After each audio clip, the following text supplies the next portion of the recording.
perdebatan tentang validitas metode kualitatif, ketidaksepakatan antara peneliti kualitatif dan kuantitatif biasa disebut sebagai pembagian kuantitatif-kualitatif.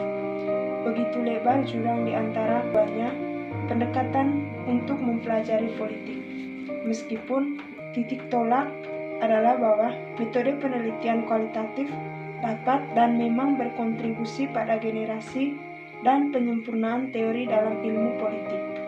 Dalam tradisi cenderung dikesampingkan, pekerjaan mereka dipandang sebagai kurang ketelitian, generalisasi, objektivitas, replikabilitas, dan sistematis pendekatan.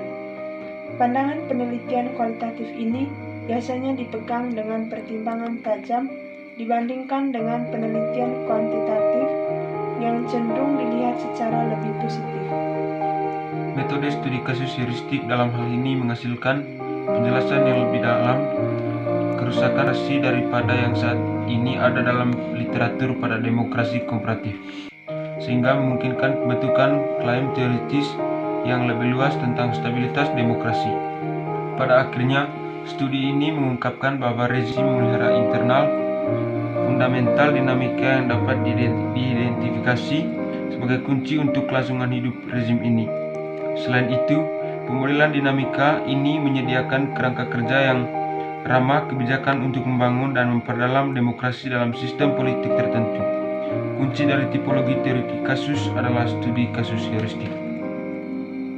Kasus dipilih berdasarkan tujuan peneliti, dan biasanya metode yang dipilih oleh peneliti bertumpu pada tujuan mereka. Singkatnya, generalisasi atau validitas eksternal dimulai dengan aspirasi yang dimaksudkan dari peneliti. Kasus heuristik harus digunakan untuk kasus berbasis penelitian yang bermaksud meminjamkan kasus itu untuk pembangunan turunan. Kasus penjelasan yang lebih luas, di mana analisis memeriksa serangkaian konsep untuk mengembangkan teori yang dapat digeneralisasikan dari kejadian khusus.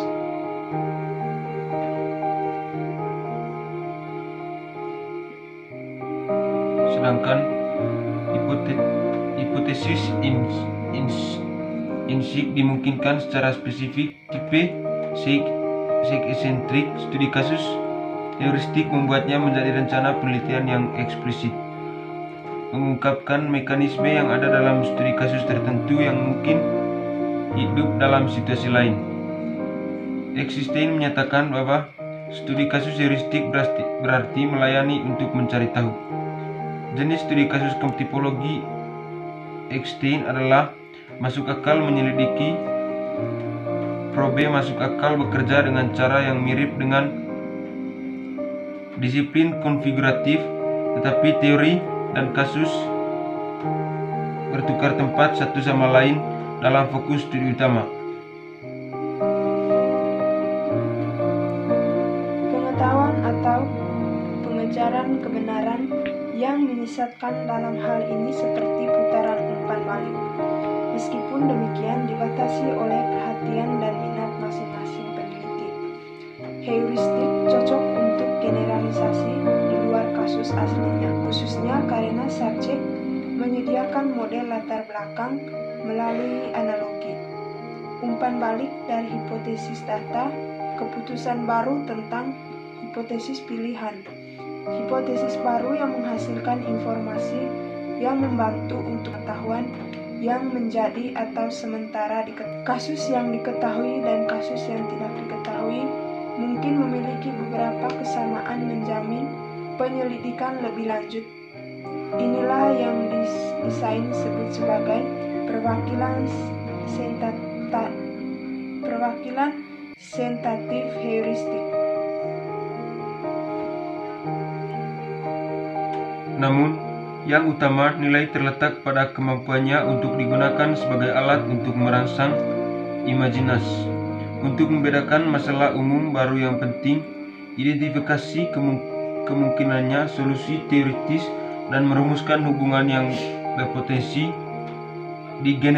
digeneralisasikan yang sebelumnya. Poin penting terakhir kasus tersebut dianggap heuristik adalah sejauh mana kasus tergantung pada instruksi untuk teori dan tunduk pada penyelidikan yang ketat dan dapat diidentifikasi. Sementara itu, struktur kelembagaan pemerintahan demokrasi ini kurang sepenuhnya mempresentasikan dendam, keefektifan menggunakan pengaturan korporatis untuk memenuhi tuntutan mengaburkan krisis yang mendasari legitimasi dalam struktur.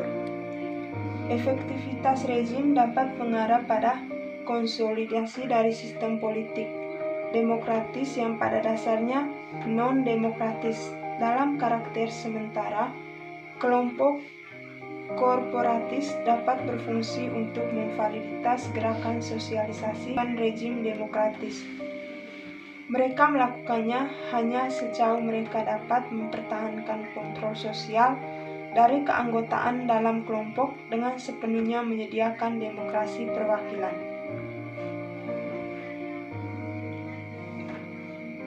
Metode studi kasus heuristik dirancang untuk mengidentifikasi berdasarkan hipotesis. Berdasarkan kasus yang spesifik dan sebagai hasilnya, Venezuela memberikan ilustrasi dan bukti nyata dari fenomena sosial dengan desain.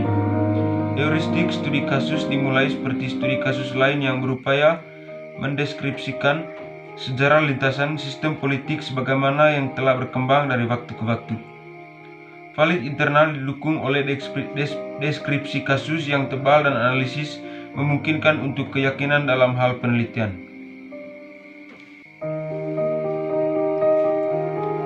Dalam mengejar stabilitas melebihi fleksibilitas, konsolidasi demokrasi cenderung mengalami kerugian di seluruh sistem representasi dari waktu ke waktu. Ini adalah konsekuensi langsung dari kurangnya adaptasi kemampuan dalam rezim purgatorial di akan kondisi di mana demokrasi dapat rusak melalui cara-cara demokrasi. Begitu elemen struktural yang mengelilingi penelitian studi tunggal adalah diuraikan. Fokus metodologi bergeser dari pertanyaan tentang keandalan atau karakteristik